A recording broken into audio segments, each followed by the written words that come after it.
من دوامی روزگاری رفتگانم، من نشان آدمانی بینشانم. من به هر یک اسکری از یاد رفته یادگاری بیگزندی جاویدانم. من جوانم، من جوانم، من جوانم. با تمنای جوانی جاویدانه شما برنامه نوبتی خویش را حسن آغاز می بخشیم. سلام و درود پر از مهر و محبت ما را بپذیرید بینندگان عزیز و گرامی قدر برنامه آفتاباران. در برنامه امروز نیز با معنی‌های گرم و صمیمی مهمان خانه شما هستیم. مهمان امروزی برنامه آفتاباران دکتر علم‌های فیلولوژی استاد عزیزمون میرزایف هستند. استاد خوش آمدید به برنامه آفتاباران و می‌خواستیم در برنامه امروز نیز درباره حیات و فعالیت استاد لایق شیرعلی فکر و اندیشه‌های شما را دانسته باشیم. در آغاز برنامه می‌خواستیم اوید به ویژگی‌های خاص شیری لایق فکر و اندیشه‌های خود را بیان می‌کردید. سلامت باشید. سلام علیک برای تماشابینان عزتمند تلویزیون سیمای مستقل و همه مردم ولایت شرفمند ما. پیش از آن که در مورد مخصوصیت‌های شعر لایق ملاحظه کرده باشیم، باید بگویم که شما بسیار لطف کردید و ما در عرفه حمایه دکتری هستیم. الان دکتر نشدیم، خب داتسنت دانشگاه دولتی خوجند.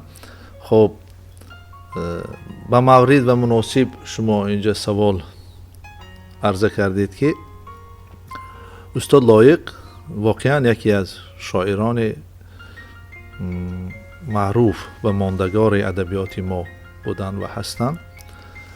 بنابراین ملاحظه می شود که زمان مرگ استاد رودکی سال 1941 باشد، زادروز استاد لایق سال 1941 اتفاق افتاده است، یعنی فاصله 1000 ساله دارد. به قول ادبیات شناس معروف عبدالنبی ستارزاده، از این سوانه زندگی دو شاعر بزرگ رمز گرفتنها در روزهای تجلیل 50 سالگی استاد لایق آغاز گردید و این انگیزه ظاهری و باطنی داشت. خب انگیزه ظاهری آن بود که درست بعد 1000 سال استاد رودکی پدر شعری فارسی تاجیکی، استاد لایق در پنجکنت باستانی به دنیا آمد و انگیزه باطنی آن بود که استاد لایق شعر معاصر تاجیکی را به اصل ازلیش برگرداند که پایه های آن را به زبان دری استاد رودکی گذاشته بودند و ما میبینیم که در این میان انگیزه های روانشناسی هم هست. بله. یعنی مطلب این است که اگر از هر سرزمین یا کشور اگر علمای یا دانشمند یا شاعر برخواسته باشد، بعد از چند وقت 1000 ساله ها و چند وقت دیگر باز نفران دیگر از اون خاک برمیخیزند و لایق به مثل استاد رودکی در ابتکار شعر معاصر نقش بسیار بزرگ دارد. ما میبینیم که در مورد میخوانیم که در بابت شعر استاد لایق یک زمره دانشمندان خیلی معروفی ما بمانند استاد عطاخان سیف الله خدا رحمت کند، خب عبدالنبی ستارزاده، یوسف اکبرزاده و چند نفران دیگر کتاب و رساله ها نوشتند. خب دانشمندان ما حوزه ادبی سوخت هم در مورد شعر و عذوبت و عظمت هنری لایق اندیشه و کتاب ها نوشتند. یا شاعران معروف در سیرت و صفت شعر لایق سخن گفتن، بازار صابر، گل نظر، فرزان بانو و دیگران. ولی ما اینجا میخوایم که بعضی برداشت‌های خودمانه در بابت ویژگی‌های یا مخصوصیت‌های شعر لایق بیان کنیم.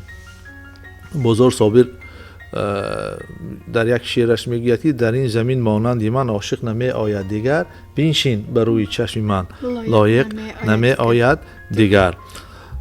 به همین خاطر یا استاد ستارزاده در کتاب از رودکی تا لایق 9 صفت یا مخصوصیت یا ویژگی های شعر لایق را بیان کردند. اما ما اینجا در این صحبت با شما میخواهیم که بعضی برداشت‌های خودمون هم ابراز کنیم. اولین چیزی که به نظر من در شعر لایق نمودار شد یا که زمانی که ما به دیوان لایق شعر رجوع میکنیم، پیش از همه لطف سخن و دقت معنی جلوه میکند و لایق یک شاعر تصویرگر و معنی ساز توانا پیش نظر ما می آیند که بعداً این سبک و اسلوب در شعر لایق هر طرفه وسعت یافت، موقع پیدا کرد. ادبیات شناس معروف سیروس شمیسا میگوید که خب هنرمند، شاعر یا نویسنده کسی است که مخیل، تصویری و عاطفی می اندیشد و می بیند و بیان می کند. بیشک لایق از زمره این گونه شاعران هستند. یعنی اولین ویژگی که به نظر ما در شعر استاد لایق دیدن ممکن است لطف سخن و دقت معنی است. یعنی که استاد لایق واقعا معنی ساز توانا بود. برای آنکه سخن ما خوش نباشد من چند دلیل میگم برایتان. در مجموعه ذوق دیدار شاعر میگوید که ببین در آب عکسی گرده مهتاب افتاده است. بله. شما توجه کنید. ببین در آب عکسی گرده مهتاب افتاده است که گویا لاله زرین میان آب افتاده است. یکی این تصویر است و اساس ادبیات هم تصویر است. خود ادبیات هم نوعی هنر است. بله. یا مهتاب روی موشا زرحل دواند و رفت، این شبروی و خلوتی شبها غنیمت است. البته بحث از تصویرهای ادبی یا شاعرانه موضوع علمی بیان است. پس ملاحظه می شود که بیان یا لطفی سخنی لایق زیباست.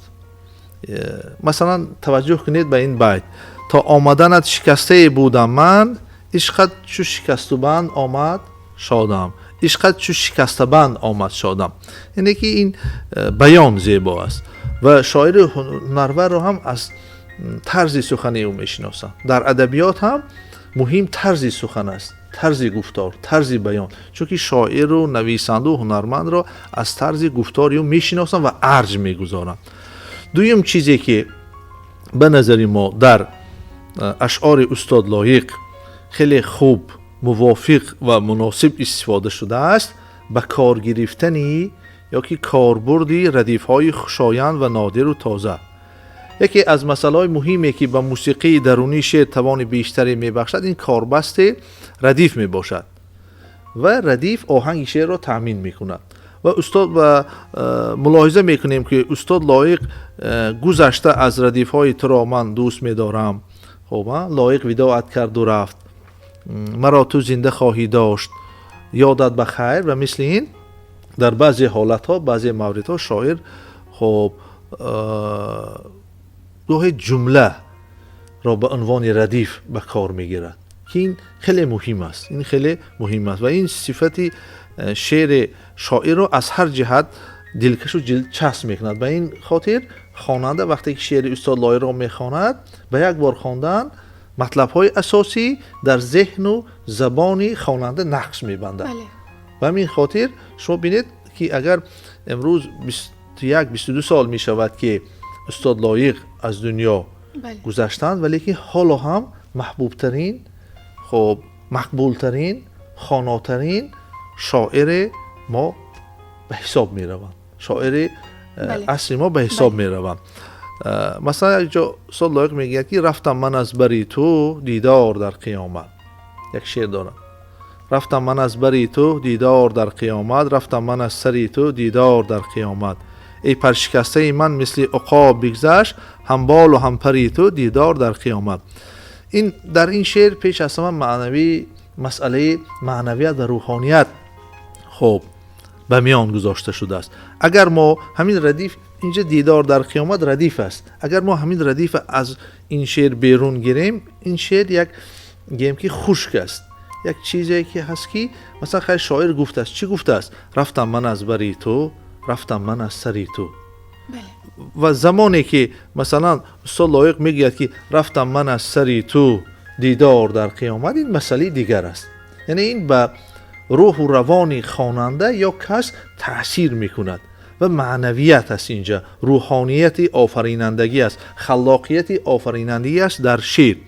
خب به همین خاطر این استفاده ردیف های خوشایند زیبا در شعر لایق خیلی به مورد به کار رفته است که در گذشته هم بود، در اشعار شاعران ما هم بود. مثلا عراقی شما به خاطر بیارید، میگوید که کجای ایزی جان خوشتر، شبت خوش باد من رفتم. بله. بیا در من خوشی بینگر، شبت خوش باد. همین شبت خوش باد من رفتم ردیف است. خب در اشعار فرزبانی هم ما مشاهده میکنیم و دیگرها. یا خودی لایق هم جای دیگر میگه اگر 100 سال هم جویی مرا دیگر نمیابی، شب و روزان خداگویی مرا دیگر نمیابی. بهشتی زاده هم باشی بهشتت را بهشتم من. ببینید بهشتی زاده هم باشی بهشتت را بهشتم من. بهشتت را بهشتم من اینجا تجنیس است. بهشت یکم بهشت، بهشت دوم بهشتم از دست دادن. بله. این هنری شاعری است. یا الا شعری عجم فردا مرا تو زنده خواهی داشت. ما میتونیم در این مورد نمونه های زیاد بیاریم، ولی فکر میکنم که همین مشت از خیروار کفایه است. از ویژگی های دیگری شعر لایق ابداع هنری است. یعنی رسالت هنر که شعر یک بخشی آن می باشد ساختن عالم است و هنرمند هم برای امروز خلق نمی کند. در برابر این شعر نوعی هنر است. بله. هنری زبانی. خب شاعر است که کلمه ها، لغات، اصطلاحات را به هم جور می کند و یک چیزی می سازد که اونا تنها خودی شاعر می بیند و گفته می تاند و به مشاهده می گیرد. خب مثلا منقد معروف روس ولادیمیر مایاکوفسکی اشاره می کند که شعر نویسید که محکم باشد و لااقل 100 سال عمر بیند، مانند دود در رفت پریشان نشود و به آن شعر در نزد زمان، در نزد محبوبه هم خوب سخن گفتن و افتخار کردن ممکن باشد. و ما میبینیم که لایق در شعر خود به ابداع هنری دست داده است. یعنی که واقعا در شعر تاجیکی معاصر ما یک نوگانی های تازگویی های وارد کرده است و ارزش هنر هم آفریدن مضمون نو می باشد و آب نخورده یا آب نرسیده می باشد که این ابداعی هنری است. مثلا من برایتون چند مثال خوانم. آب خوردم عمرها از کاسه گرداب ها، تاب خوردم سالها در دست آهن تاب ها. ببینید کاسه گرداب ها، ایش در دل شعله صبح سعادت بوده است. شعله صبح سعادت. ببینید همه دلنامه نویسان جهان میگفتند، دلنامه نویسان جهان، اینا عبارت، تعبیر، لغات و اصطلاحات هستند که بیشتر خودی شاعر ساخته است. ابتکارات خودی لایق است این چیزهایی که ساختن و حالدان های هم میگفتند که استاد لایق گویا مثلا همین گویا انیق همین 45,000 واژه فرهنگ زبان تاجیک از یاد میدانستند. ببینید یا گردنی گردونی گردان بشکنیم، گردنی گردونی گردان، یا مثلا دلخراشی های حسنی بینمک و مثل این. بله به همین خاطر پروفسور عبدالنبی ستارزاده که از لایق شناسان معروفی ما هستند می نویسند که لایق کسی است که شعر معاصر تاجیکی را به اصل ازلیش برگردان و در این راه کوشش های ناتمام استاد عینی، لاهوتی، پیرو سلیمانی، حبیب یوسفی، مرزا ترسونزاده را تمامی بخشید. میان شعر کنونی تاجیکی و آثار ماندگار رودکی، فردوسی، خب خیام، مولانا و بیدل پل ایجاد کرد، میانجی شد میگویند. به این خاطر ابداع هنری هم یکی از مقصدهای شعری لایق است. تشکری زیاد استاد. واقعا معناهای نو اطمینان دارم که به بینندگان ما غذای معنوی بخشید. استاد عزیز و میخواستیم که درباره آن اندیشه های شما را دانسته باشیم. استاد لایق در ایجادات خود در مورد بزرگان ادبیات کلاسیکی تاجیک و فارس بسیار سروده ها نوشته ها دارند و میگفتید که بسیارتر تاثیر کدامی از آنها در ایجادات استاد لایق چشم رس است؟ درست. یکی از مخصوصیت های دیگری استاد لایق در سخن آفرینی جرأت ادبی بود. یعنی شاعر آزاده در موضوع های شعر گفت که تا وی کم نفران جسارتی به زبان آوردنش را داشتند، کم شاعران.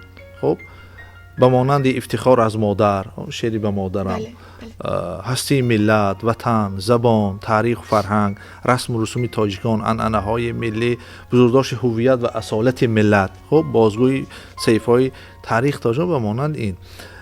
پس چنین سوال جای آمدن داشته میتواند که جسارت ادبی لایق از کجا روزیده است؟ سوالی که شما اینجا مطرح کردید. گمان غالب آن است که نخست استاد لایق طبیعتا شاعر یکرو و حقگو بود. دیگر اینکه آموزش شعر و جهانشناسی بزرگان کلاسیکی ما همچون فردوسی از رودکی سر کرده. استاد فردوسی، خیام نیشاپوری، سعدی، مولانا، جلال الدین بلخی، محمد اقبال و دیگران در روحیه و جهانشناسی شاعر دلداده به اثر نماند. مثلا ببینید فرضاً زمانی که فردوسی را عذاب و شکنجه میدهند، وقتی که شما میدانید که شاهنامه را مثلا سلطان محمود با سبب‌های عینی و ذهنی قبول نمی‌کند، یکی 3 سبب بود که محمود شاهنامه را قبول نکرد: سبب سیاسی، نژادی و مذهبی. و بسیار آواره میشد و سرگردانی‌ها دچار میشد فردوسی و حیات آن روزگار که یک کم کشمکش‌ها بود در روحی شاعر تاثیر می‌کند. با وجود این سرگردانی و ناهمواری‌ها فردوسی اونقدر جسارت ادبی فوق‌العاده داشت که یعنی که در مثلا داستان رستم و شغاد میگوید که دو گوش و دو پای من آهو گرفت، ته دستی و ساحل رو گرفت. نمیگوید که من پیر شدم، خار و زار شدم، میگوید که خودش از عیب گوش ها هست و عیب پای های من هست، وگرنه من چه پیر نشدم، سالم بالا رفته است. همین گونه جسارت داشت. همین گونه جسارت استاد لایق هم داشت و از فردوسی اینه آموخته بود.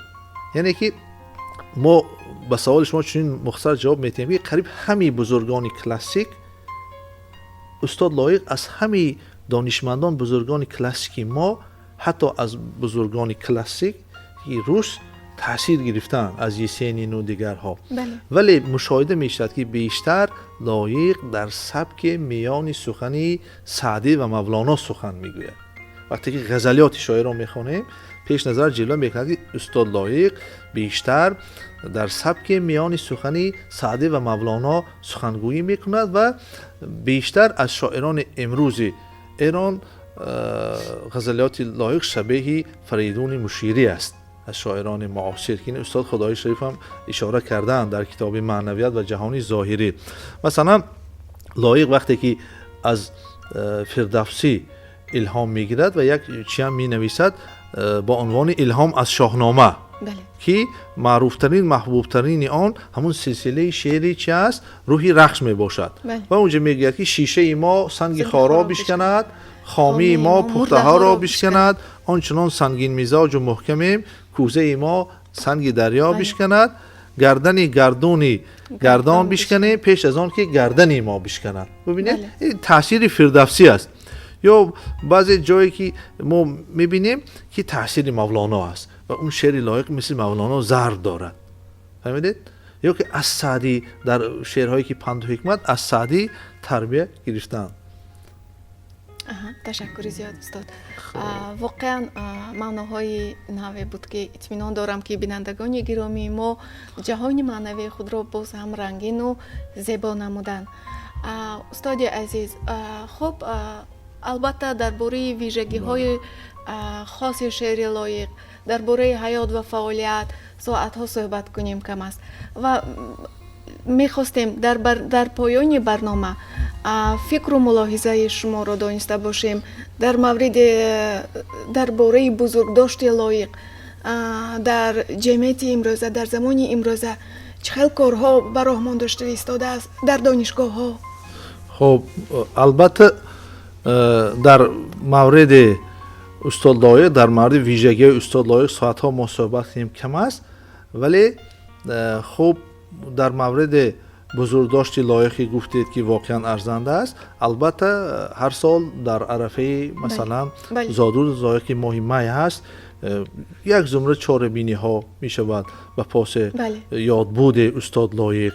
مثلا در دانشگاه ها، در فاکولته سخنشناسی چاره‌بینی ها، محفل ها، ما محفل های لایق خوانی داریم و دیگر چاره‌بینی هست که به خاطر استاد لایق برگزار می‌گردد. این به آن خاطر است که وقتی که ما نگاه می‌کنیم در فلسفه عالم معروف است که اصلا جامعه یا محیط انسان‌ها را می‌سازد.